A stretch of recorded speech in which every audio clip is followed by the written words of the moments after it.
Hi everyone, welcome back to my YouTube channel, or welcome if you're new here. For those of you who don't know, my name is Hiva, and here on my channel I cover recent missing person cases.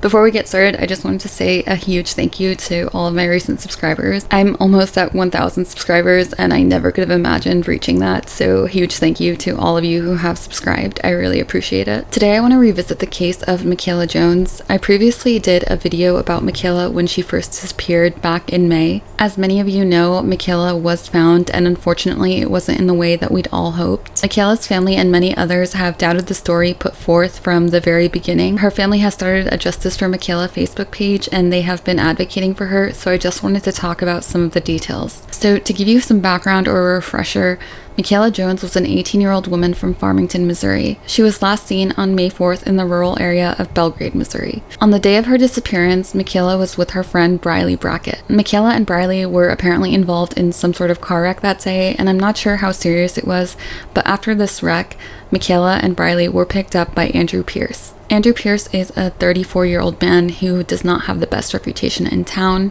He has a record and is known for being a local dealer. According to Briley, her and Mikayla spent the good portion of the night at Andrew's. They were also supposedly joined by another friend, and this is 24-year-old Ethan Civey, who also happens to be Briley's boyfriend, I believe. I say the good portion of the night because Briley allegedly left at around 3 a.m. when her aunt came to pick her up. According to Briley, Mikayla refused the ride to leave with her at that time. So after Briley left and Mikayla supposedly turned down the ride, the family obviously couldn't get a hold of Mikayla, and the story they were told is that Mikayla was picked up by some unknown person later that morning and that Ethan and Andrew went to work.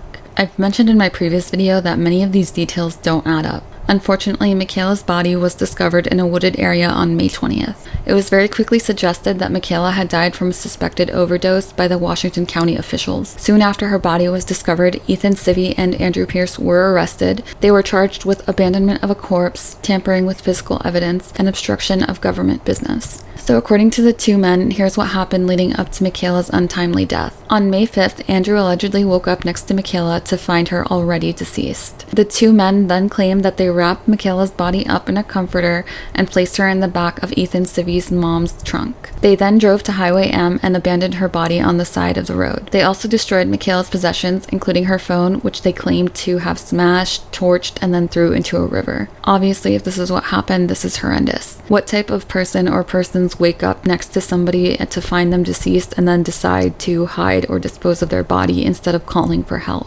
Why would they dump her body on the side of the road like she's trash? It's obvious that their intention in this story would be to protect themselves, as they were the ones who had supplied or had illegal substances on them. However, even that doesn't make sense because Missouri has Good Samaritan laws. Good Samaritan laws would have protected the two men and anybody else involved in this situation if they would have called for help in case of an overdose. So there really was no excuse not to call if this truly is what happened. However, like I previously mentioned, Mikayla's family and many others, including myself, don't buy that this is really what happened that day. When the toxicology reports came back, they indicated that there was not a lethal amount of illegal substances in Mikayla's system. In other words, the toxicology results indicated that this was not an overdose. A private autopsy also revealed that Mikayla had a fractured skull and multiple contusions to her lower extremities. Further details have not been released, but it already seems like much more happened than what the two men claim. In my previous video about Mikayla, I questioned how Briley would just leave her behind, especially considering she's the one who took her there. It's believed that she's the one who called Andrew to pick them up. Like I mentioned, Briley was picked up by her aunt at around 3 a.m. that morning. I had originally read that her aunt claimed to have never seen Mikayla,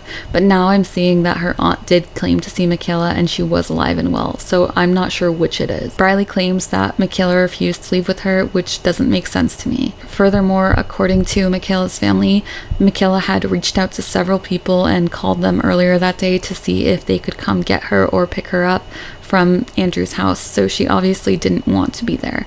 So why would she refuse a ride when given the opportunity? Unless she never was actually given the opportunity because Briley never offered her a ride, or she was already hurt at that point. From what I understand, Briley was never arrested in connection with this case, and her phone did ping in Farmington that morning. I read that she's currently in a rehabilitation center. As for the two boys, like I mentioned, they were arrested and charged with abandonment of a corpse and tampering with physical evidence. However, I believe that both have posted bail, but I'm not 100% certain. According to the Justice for Mikayla Facebook page, the family is seeking murder charges against Ethan Civey, Andrew Pierce, and Briley Brackett. The family also claims that law enforcement has been negligent when it comes to Mikayla's case, and that they've also failed to give them updates on the status of the investigation. As a result, they've hired an attorney. I also want to mention something else that I think is important here, and it's that Andrew Pierce's last girlfriend, Desiree, also passed away this year on March 29th, just 2 months before Mikayla did. She allegedly also suffered from an overdose. According to Desiree's family and friends who were there to help clean out her apartment,